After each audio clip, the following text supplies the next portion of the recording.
Mole concept important question.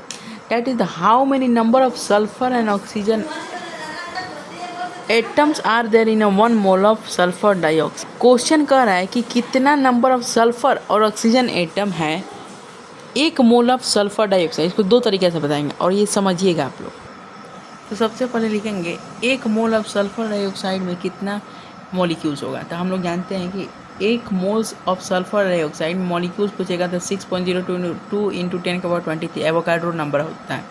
और एक molecule sulphur dioxide में कितना एटम्स है, तो सल्फर का कितना एटम है, एक एटम है। ऑक्सीजन का कितना एटम है, 2 है।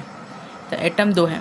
तो नंबर ऑफ सल्फर एटम कितना, मतलब मान के चलो एक मोल ऑफ सल्फर डाइऑक्साइड में 6.02 इंटू 10⁻23 मॉलिक्यूल्स है। तो उसमें कुछ ना कुछ सल्फर होगा, कुछ ना कुछ ऑक्सीजन होगा। तो सल्फर का 1 है तो 1 से मल्टीप्लाई कर दिए थे, हमारा निकल गया 6.02।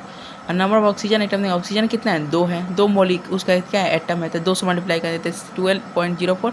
इसको राउंड अप करके तो 1.204। और एक और तरीका फार्मूला से, उस फार्मूला को जान लो और उससे भी बन जाएगा ये क्वेश्चन।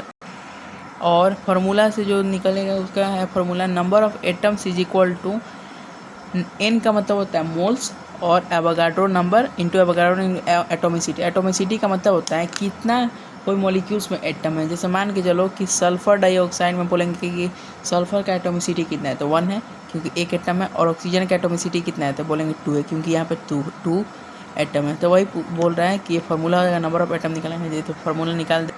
तो नंबर ऑफ सल्फर मोल हमारे पास सबसे पहले क्वेश्चन में दिया था 1 मोल, तो 1 मोल लिख दिए। ये हमारा एवोगाड्रो नंबर हो गया। और ये हमारा क्या होगा, एवोगाड्रो ना। और ये हमारा क्या एटोमिसिटी, क्योंकि हमारे सल्फर का एटोमिसिटी कितना है, 1 है। सल्फर डाइऑक्साइड में सल्फर का एटोमिसिटी 1, ऑक्सीजन का 2 है।